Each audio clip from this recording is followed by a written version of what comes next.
क्या आप रोज ईश्वर का नाम लेते हैं, पूजा पाठ करते हैं, फिर भी अक्सर थका थका और अपनी ऊर्जा में कमी महसूस करते हैं? क्या किसी खास व्यक्ति से मिलने या किसी जगह जाने के बाद आप पर अचानक भारीपन या उदासी छा जाती है? ऐसा लगता है जैसे आपकी सारी पॉजिटिव एनर्जी, आपकी हिम्मत किसी ने खींच ली हो। और ये सवाल आपके मन में उठता है कि आखिर मेरे साथ ऐसा क्यों होता है? परमहंस योगानंद जी बताते हैं कि जब हमारा ओरा कमजोर होता है तो बाहर की परेशानियां और नेगेटिव वाइब्स हम पर आसानी से असर डालती है और हमारी एनर्जी खींचने लगती है। अगर आप अपनी इस कीमती ऊर्जा को बचाना चाहते हैं, अपने ओरा का एक मजबूत आध्यात्मिक कवच बनाना चाहते हैं और परमहंस जी के बताए अचूक तरीके जानना चाहते हैं, तो इसे पूरा देखना, क्योंकि अंत तक आपको न सिर्फ कारण समझ आएगा बल्कि समाधान भी मिलेगा। दिव्य आभा मंडल ओरा का रहस्य। आज हम एक ऐसे गहन विषय पर चर्चा करने जा रहे हैं जो हमारे स्थूल शरीर से परे हमारे सूक्ष्म अस्तित्व का एक अभिन्न अंग है, हमारा आभा मंडल, जिसे हम ओरा या तेजोवलय भी कहते हैं। परमहंस योगानंद जी बताते हैं कि प्रत्येक जीवात्मा केवल ये भौतिक शरीर मात्र नहीं है। इस शरीर के चारों ओर एक अदृश्य सूक्ष्म ऊर्जा का घेरा सदैव विद्यमान रहता है, जिसे ओरा या आभा मंडल कहा जाता है। ये दिव्य प्रकाश पुंज हमारी प्राण शक्ति, हमारी जीवनी शक्ति का ही विस्तार है, जो हमारे भीतर और बाहर एक सुरक्षा कवच के रूप में फैला रहता है। जैसे पुष्प के चारों ओर उसकी सुगंध फैली रहती है, वैसे ही हर व्यक्ति के चारों ओर उसकी ऊर्जा का एक तेजो मंडल होता है। स्वामी जी आगे कहते हैं कि ये आभा मंडल कोई साधारण ऊर्जा नहीं, अपितु ये हमारे आध्यात्मिक, मानसिक और भावनात्मक स्वास्थ्य का एक जीवंत प्रतिबिंब है। ये हमारी आत्मा से निकलने वाली दिव्य ज्योति की एक सूक्ष्म छाया है, जो हमारी आंतरिक अवस्था को दर्शाती है। यद्यपि ये हमारी स्थूल आंखों से सहज ही दिखाई नहीं देता, तथापि जिनकी अंतर्दृष्टि जागृत है अथवा जो गहन साधना में लीन है, वे इस ऊर्जा क्षेत्र को अनुभव कर सकते हैं और कभी कभी इसके विभिन्न रंगों की जटाओं को देख भी सकते हैं। परमहंस योगानंद जी हमें समझाते हैं कि ये आभा मंडल केवल महान सिद्ध पुरुषों या देवी देवताओं तक ही सीमित नहीं है। जैसा कि हम अक्सर उनके चित्रों में उनके शीश के पीछे एक तेजोमय चक्र के रूप में देखते हैं, सत्य तो यह है कि प्रत्येक मनुष्य, प्रत्येक जीवित प्राणी का अपना एक विशिष्ट आभा मंडल होता है। हाँ, ये अवश्य है कि उस आभा मंडल की शक्ति, उसकी शुद्धता और उसका विस्तार व्यक्ति की अपनी आंतरिक पवित्रता, उसके विचारों की शुद्धि और उसकी आध्यात्मिक उन्नति पर निर्भर करता है। जिसका मन जितना निर्मल और जिसकी आत्मा जितनी ईश्वर के निकट होगी, उसका आभा मंडल उतना ही अधिक उज्ज्वल, शक्तिशाली और विस्तृत होगा। ये ईश्वरीय ऊर्जा का वह प्रकाश है जो हम सभी को धारण किए हुए है और हमें परमात्मा से जोड़ता है। और आपके आध्यात्मिक उन्नति का दर्पण हम सभी एक दिव्य आभा मंडल से घिरे हुए हैं। परमहंस योगानंद जी हमें बताते हैं कि ये ओरा केवल एक ऊर्जा का घेरा मात्र नहीं है, अपितु ये हमारी आत्मा का, हमारे सच्चे आंतरिक स्वरूप का एक यथार्थ दर्पण है। जैसे दर्पण में हमारा प्रतिबिंब स्पष्ट दिखाई देता है, ठीक उसी प्रकार हमारे आभा मंडल में हमारे विचार, हमारी भावनाएं, हमारी मानसिक अवस्था और हमारे आध्यात्मिक विकास की गहराई परिलक्षित होती है। स्वामी जी कहते हैं कि हमारे मन में उठने वाला प्रत्येक विचार, हृदय में जागृत होने वाली प्रत्येक भावना, चाहे वो सकारात्मक हो या नकारात्मक, हमारे ओरा के रंग और उसकी ऊर्जा में सूक्ष्म परिवर्तन लाती है। यदि आपके विचार शुद्ध है, मन में प्रेम, करुणा और शांति का वास है, तो आपका आभा मंडल स्वतः ही उज्ज्वल, निर्मल और विस्तृत होगा। इसके विपरीत यदि मन में क्रोध, ईर्ष्या, भय या किसी भी प्रकार की नकारात्मकता है, तो ये हमारे ओरा को धूमिल, संकुचित और कमजोर बना देती है। परमहंस योगानंद जी के अनुसार हमारा ओरा हमारी आध्यात्मिक उन्नति का एक सच्चा मापदंड है। जैसे जैसे हम साधना के पथ पर अग्रसर होते हैं, अपने मन को शुद्ध करते हैं और ईश्वर के प्रति अपनी भक्ति को गहरा करते हैं, वैसे वैसे हमारा आभा मंडल अधिक तेजस्वी और शक्तिशाली होता जाता है। एक विकसित और शुद्ध ओरा वाले व्यक्ति की उपस्थिति मात्र से आसपास का वातावरण शांत और सकारात्मक हो जाता है। लोग ऐसे व्यक्ति की ओर सहज ही आकर्षित होते हैं। उनके सानिध्य में उन्हें असीम शांति और प्रेरणा का अनुभव होता है। उनका व्यक्तित्व चुंबकीय बन जाता है और उनकी वाणी में एक अद्भुत प्रभाव आ जाता है। स्वामी जी बताते हैं कि हमारा ओरा हमारे संपूर्ण व्यक्तित्व की, हमारी भावनाओं और विचारों की एक खुली पुस्तक के समान है, जिसे सूक्ष्म दृष्टि रखने वाले सिद्ध पुरुष और गहन साधक सहज ही पढ़ सकते हैं। वे आपके आभा मंडल को देखकर आपके मन की स्थिति, आपके स्वास्थ्य और आपकी आध्यात्मिक तरंगों का अनुमान लगा सकते हैं। इसीलिए अपने ओरा को शुद्ध और शक्तिशाली बनाए रखना न केवल हमारे शारीरिक और मानसिक स्वास्थ्य के लिए, बल्कि हमारी आध्यात्मिक यात्रा और आंतरिक शक्ति के विकास के लिए भी अत्यंत महत्वपूर्ण है। ये ईश्वर की वह दिव्य ऊर्जा है जो हमारे माध्यम से प्रकट होती है। आपका ऑरा क्यों दुर्बल होता है? इसके कारण और संकेत, जिस प्रकार एक सशक्त और उज्ज्वल आभा मंडल हमारे जीवन में सकारात्मकता, स्वास्थ्य और आध्यात्मिक उन्नति लाता है, उसी प्रकार एक दुर्बल और क्षीण ओरा अनेक प्रकार की समस्याओं और बाधाओं का कारण बन सकता है। परमहंस योगानंद जी हमें उन कारणों के प्रति सचेत करते हैं जिनसे हमारा ये दिव्य ऊर्जा कवच कमजोर पड़ जाता है, और उन संकेतों को भी समझाते हैं जिनसे हम इसे पहचान सके।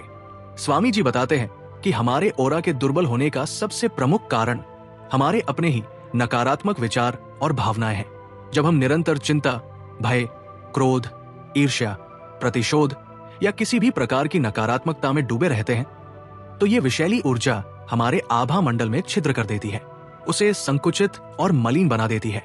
परमहंस जी के अनुसार स्वयं को दीनहीन समझना, अपनी क्षमताओं पर अविश्वास करना और निरंतर आत्म आलोचना में लगे रहना भी हमारे ओरा को गंभीर रूप से क्षति पहुंचाता है। ये ऐसा है मानो हम स्वयं ही अपनी ऊर्जा को क्षीण कर रहे हो। इसके अतिरिक्त स्वामी जी बाहरी कारणों पर भी प्रकाश डालते हैं। वे कहते हैं कि हमारी संगति का हमारे ओरा पर गहरा प्रभाव पड़ता है। यदि हम ऐसे व्यक्तियों के बीच रहते हैं जो स्वयं नकारात्मक ऊर्जा से भरे हैं, जो निरंतर शिकायतें करते हैं या दूसरों की निंदा में लगे रहते हैं, तो उनकी नकारात्मकता अनजाने में ही हमारी ऊर्जा को भी दूषित कर देती है। इसी प्रकार अस्वास्थ्यकर जीवन शैली जैसे तामसिक भोजन का सेवन, अपर्याप्त निद्रा और मादक द्रव्यों का व्यसन भी हमारी प्राण शक्ति को घटाकर ओरा को कमजोर करते हैं। परमहंस योगानंद जी कुछ आध्यात्मिक संकेतों की ओर भी हमारा ध्यान आकर्षित करते हैं, जिनसे हम अपने दुर्बल ओरा को पहचान सकते हैं। यदि आप बिना किसी विशेष शारीरिक श्रम के भी निरंतर थकान और ऊर्जा की कमी महसूस करते हैं, यदि आपका मन बिना किसी कारण के अशांत रहता है, विचारों में स्पष्टता नहीं रहती और छोटे छोटे निर्णय लेने में भी भ्रम की स्थिति बनती है, तो ये आपके कमजोर ओरा का संकेत हो सकता है।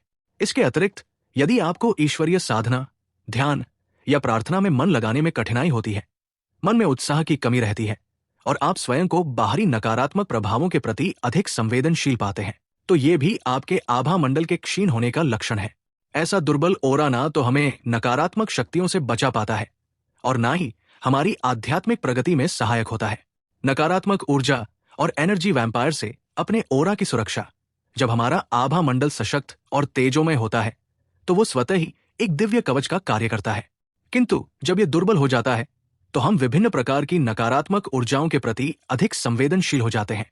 परमहंस योगानंद जी हमें इस विषय में गहन अंतर्दृष्टि प्रदान करते हैं और सिखाते हैं कि कैसे हम इन अदृश्य प्रभावों से अपने ओरा की रक्षा कर सकते हैं। स्वामी जी बताते हैं कि हमारे चारों ओर के वातावरण में विभिन्न प्रकार की ऊर्जा तरंगे विद्यमान रहती है, कुछ सकारात्मक और जीवनदायी, तो कुछ नकारात्मक और क्षीण करने वाली।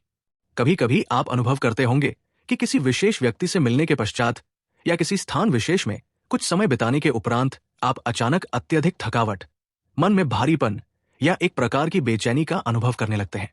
ऐसा प्रतीत होता है मानो आपके भीतर की ऊर्जा किसी ने खींच ली हो।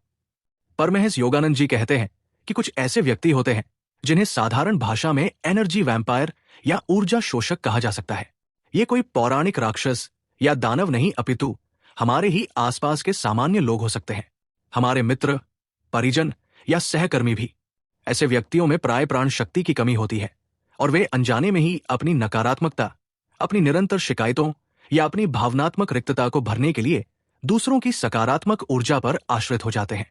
वे आपके जीवन में आते हैं, आपकी ऊर्जा से स्वयं को भरते हैं और बदले में आपको थका हुआ और खालीपन से भरा हुआ छोड़ जाते हैं। स्वामी जी समझाते हैं कि जब हमारा ओरा कमजोर या छिद्र युक्त होता है, तो हम ऐसी नकारात्मक ऊर्जाओं और ऊर्जा शोषक व्यक्तियों के प्रभाव में शीघ्र आ जाते हैं। हमारी भावनात्मक संवेदनशीलता और आंतरिक कोमलता के कारण हम दूसरों की अशांत ऊर्जाओं को सहज ही ग्रहण कर लेते हैं, विशेषकर तब जब हमने अपने चारों ओर एक मजबूत आध्यात्मिक सुरक्षा कवच का निर्माण नहीं किया होता।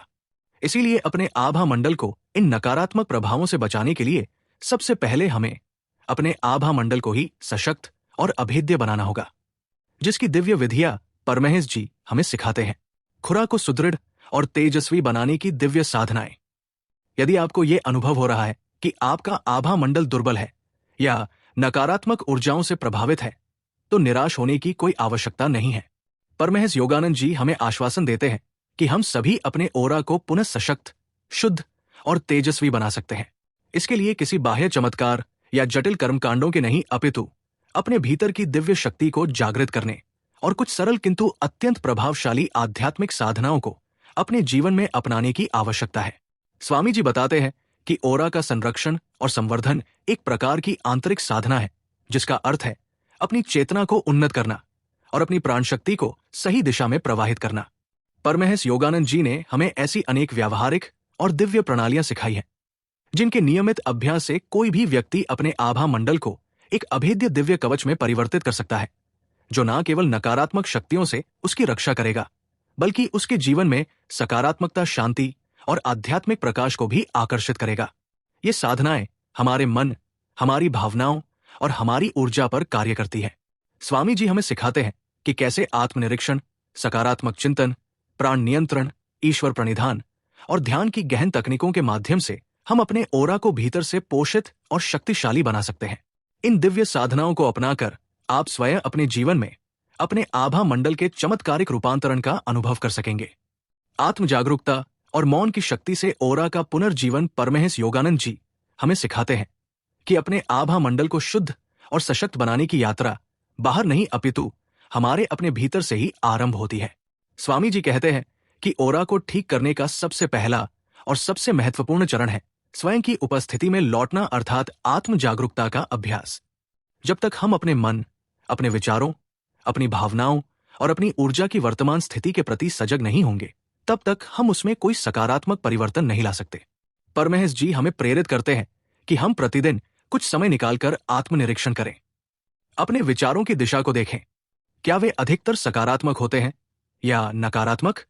अपनी भावनाओं को पहचानें, कहीं आप अनावश्यक रूप से भय, चिंता या क्रोध को तो अपने भीतर स्थान नहीं दे रहे। अपनी आदतों और प्रतिक्रियाओं के प्रति सचेत हो। ये आत्म मंथन ही वो दिव्य प्रकाश है जो हमारे भीतर छिपी उन कमियों को उजागर करता है जो हमारे ओरा को दुर्बल बनाती है। जब आप स्वयं से जुड़ते हैं, स्वयं को सुनते हैं और स्वयं को निष्पक्ष भाव से समझने का प्रयास करते हैं, तभी आपकी ऊर्जा की वास्तविक मरम्मत और पुनर्जीवन का कार्य प्रारंभ होता है। स्वामी जी आत्म जागरूकता के साथ साथ मौन की साधना को भी अत्यंत महत्वपूर्ण बताते हैं। वे कहते हैं कि आज के इस कोलाहलपूर्ण युग में हमने मौन की शक्ति को लगभग भुला दिया है। परमहंस योगानंद जी हमें प्रतिदिन कम से कम 15 मिनट पूर्ण एकांत में सभी प्रकार के बाह्य विकर्षणों जैसे मोबाइल या अन्य उपकरण से दूर रहकर मौन का अभ्यास करने का परामर्श देते हैं। आंखें बंद करके शांत चित्त से बस अपने भीतर उतरने का प्रयास करें। अपनी प्रत्येक आती जाताती श्वास को अनुभव करें। कल्पना करें कि प्रत्येक श्वास के साथ आप ब्रह्मांड की दिव्य प्राण ऊर्जा को अपने भीतर भर रहे हैं और प्रत्येक प्रश्वास के साथ अपने भीतर की समस्त थकान, भय और नकारात्मकता को बाहर निकाल रहे हैं।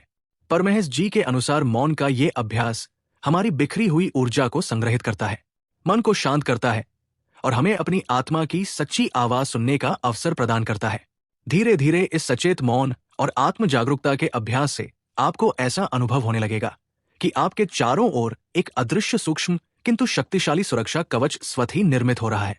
यही आपके ओरा का प्राकृतिक पुनर्जीवन और सशक्तिकरण है, जो भीतर की शांति और सजगता से उत्पन्न होता है। सकारात्मक संकल्प और प्रकृति की गोद में ओरा का पोषण परमहंस योगानंद जी केवल आत्म जागरूकता और मौन तक ही सीमित नहीं रहते, अपितु वे हमें अपने आभा मंडल को सक्रिय रूप से पोषित और ऊर्जावित करने के लिए और भी दिव्य साधन प्रदान करते हैं। स्वामी जी सिखाते हैं कि हमारे शब्द और हमारे संकल्प गहन शक्ति रखते हैं और प्रकृति स्वयं ईश्वर की प्रत्यक्ष ऊर्जा का भंडार है, जिसके सानिध्य से हम अपने ओरा को नवजीवन प्रदान कर सकते हैं। परमहंस जी सकारात्मक संकल्पों, जिन्हें हम दृढ़ प्रतिज्ञा या एफर्मेशन भी कह सकते हैं, कि नियमित अभ्यास पर विशेष बल देते हैं। वे बताते हैं कि जब हम सच्चे हृदय, गहरी आस्था और एकाग्रता के साथ सकारात्मक वाक्यों को दोहराते हैं, तो ये हमारे अवचेतन मन पर गहरा प्रभाव डालते हैं और हमारी ऊर्जा तरंगों को रूपांतरित कर देते हैं। स्वामी जी कहते हैं कि प्रत्येक प्रातः काल बिस्तर से उठते ही और रात्रि को शयन से पूर्व अपनी आत्मा को इन शक्तिशाली संकल्पों से सींचे, जैसे मैं ईश्वर की दिव्य ऊर्जा से परिपूर्ण हूं। मेरा आभा मंडल सुदृढ़ और तेजोमय है। कोई भी नकारात्मक शक्ति मुझे स्पर्श नहीं कर सकती। मैं परमात्मा के प्रेम और प्रकाश से सदैव सुरक्षित हूं। परमहंस जी ये भी स्पष्ट करते हैं कि इन वाक्यों को केवल यंत्रवत दोहराना पर्याप्त नहीं है, अपितु उनके अर्थ को गहराई से अनुभव करना, उनके प्रत्येक अक्षर को अपने चारों ओर एक दिव्य प्रकाश के रूप में फैलते हुए देखना और उनकी सत्यता में पूर्ण विश्वास रखना अत्यंत आवश्यक है। ऐसा करने से ये संकल्प हमारे ओरा में एक शक्तिशाली सकारात्मक ऊर्जा का संचार करते हैं। इसके साथ ही परमहंस योगानंद जी हमें प्रकृति मां की गोद में लौटकर अपने ओरा को पोषित करने का मार्ग दिखाते हैं। स्वामी जी कहते हैं कि प्रकृति के पंच महाभूत पृथ्वी, जल, अग्नि, वायु और आकाश हमारे आभा मंडल के आधार स्तंभ है। जब हम सचेत रूप से इन तत्वों से जुड़ते हैं तो हमारा ओरा खिलने लगता है, उसकी चमक और शक्ति में वृद्धि होती है। प्रतिदिन कुछ समय सूर्य की कोमल रश्मियों का सेवन करें। विशेषकर प्रातः काल की उद्यमान सूर्य की ऊर्जा का नंगे पांव हरी घास पर या पृथ्वी पर चलने से हमारे शरीर की नकारात्मक ऊर्जा धरती में समा जाती है और हमें पृथ्वी की स्थिर और पोषणकारी ऊर्जा प्राप्त होती है। स्वच्छ प्राणदायिनी वायु में गहरी श्वास लेने का अभ्यास करें। किसी शांत सरोवर, बहती नदी या सागर तट पर कुछ समय व्यतीत करें अथवा वृक्षों और पौधों के सानिध्य में ध्यान करें। परमहंस जी के अनुसार प्रकृति ईश्वर की साक्षात अभिव्यक्ति है और जब हम प्रेम और श्रद्धा के साथ उसके संपर्क में आते हैं तो उसकी दिव्य उपचारक शक्ति हमारे आभा मंडल को शुद्ध, संतुलित और ऊर्जा कर देती है। ध्यान योग द्वारा ओरा की परम सुरक्षा, अपने आभा मंडल को सशक्त और शुद्ध करने के जितने भी साधन परमहंस योगानंद जी ने हमें बताए हैं, उनमें ध्यान की साधना को वे सर्वोपरि और सबसे अधिक प्रभावशाली मानते हैं। स्वामी जी कहते हैं कि ध्यान ही वो दिव्य कला और विज्ञान है जिसके द्वारा हम अपने ओरा के चारों ओर एक ऐसा अभेद्य आध्यात्मिक कवच निर्मित कर सकते हैं जिसे कोई भी नकारात्मक शक्ति, कोई भी प्रतिकूल परिस्थिति भेद नहीं सकती। परमहंस योगानंद जी हमें समझाते हैं कि ध्यान की प्रक्रिया हमारे मन और प्राणों पर गहनता से कार्य करती है। जब हम नियमित रूप से ध्यान का अभ्यास करते हैं तो हमारा चंचल मन धीरे धीरे शांत होने लगता है, हमारी भावनाएं संतुलित होती हैं और हमारे भीतर प्राण शक्ति का प्रवाह ऊर्ध्वगामी और सुव्यवस्थित हो जाता है। इस आंतरिक स्थिरता और प्राणिक ऊर्जा के संचय से हमारा आभा मंडल स्वतः ही पुष्ट और विस्तृत होने लगता है। ध्यान के माध्यम से हम अपनी चेतना को अपनी आत्मा के केंद्र में ईश्वर के प्रकाश में स्थिर करते हैं। ये दिव्य जुड़ाव हमारे ओरा को ब्रह्मांडीय ऊर्जा से भर देता है, उसे स्वर्णिम आभा प्रदान करता है और हमारे भीतर छुपे हुए नकारात्मक संस्कारों और ऊर्जा अवरोधों को शुद्ध कर देता है। स्वामी जी ने हम साधकों के कल्याण के लिए क्रिया योग जैसी आत्मविज्ञान की उन्नत ध्यान प्रणालियों का ज्ञान दिया जो विशेष रूप से हमारी जीवन ऊर्जा और चक्रों पर सीधे कार्य करती है। परमहंस जी बताते हैं कि ऐसी गहन योगिक ध्यान पद्धतियों के अभ्यास से साधक अपने ओरा का कायाकल्प कर सकता है, उसे इतना शक्तिशाली और तेजोमय बना सकता है कि वह एक अजय दुर्ग के समान हो जाए। जब आप ध्यान की गहराइयों में उतरकर अपनी आत्मा के उस शांत केंद्र तक पहुंच जाते हैं जहां ईश्वर का मौन संवाद निरंतर होता रहता है, तब कोई भी व्यक्ति, कोई भी शब्द, कोई भी सांसारिक परिस्थिति आपकी आंतरिक शांति और आपकी ऊर्जा को स्पर्श तक नहीं कर सकती। परमहंस योगानंद जी के अनुसार जब आप सच्चे हृदय और निष्ठा से ध्यान में डूबते हैं तो आपका आभा मंडल एक दिव्य प्रकाश स्तंभ की भांति चमकने लगता है। ये न केवल आपकी स्वयं की नकारात्मकता से रक्षा करता है बल्कि आपके सानिध्य में आने वाले अन्य लोगों को भी शांति और सकारात्मकता का अनुभव कराता है। अतः अपने ओरा की परम सुरक्षा और अपनी आध्यात्मिक उन्नति के लिए प्रतिदिन निष्ठापूर्वक ध्यान करने का संकल्प लें। यही वो मार्ग है जो आपको भीतर से अजय और प्रकाशमान बनाएगा। सात्विक आहार और सत्यनिष्ठ आचरण से ओरा का ददीप्यमान तेज परमहंस योगानंद जी हमें ये महत्वपूर्ण शिक्षा देते हैं कि हमारे आभा मंडल का तेज और उसकी शक्ति केवल हमारी ध्यान साधना पर ही नहीं अपितु हमारे दैनिक जीवन के प्रत्येक पहलू पर निर्भर करती है, विशेष रूप से हमारे आहार और आचरण पर। स्वामी जी कहते हैं कि हमारा ओरा हमारी आत्मा का प्रतिबिंब है और ये उसी प्रकार उज्ज्वल होगा जिस प्रकार हमारा जीवन शुद्ध और सत्यनिष्ठ होगा। परमहंस जी बताते हैं कि हम जो भोजन ग्रहण करते हैं उसका सीधा प्रभाव हमारी ऊर्जा, हमारे विचारों और हमारे आभा मंडल पर पड़ता है। वे हमें सात्विक और पौष्टिक आहार अपनाने की प्रेरणा देते हैं। ऐसा भोजन जो ताजा हो, शुद्ध हो, प्रकृति के निकट हो और जो हमारे शरीर और मन को शांति तथा सात्विक ऊर्जा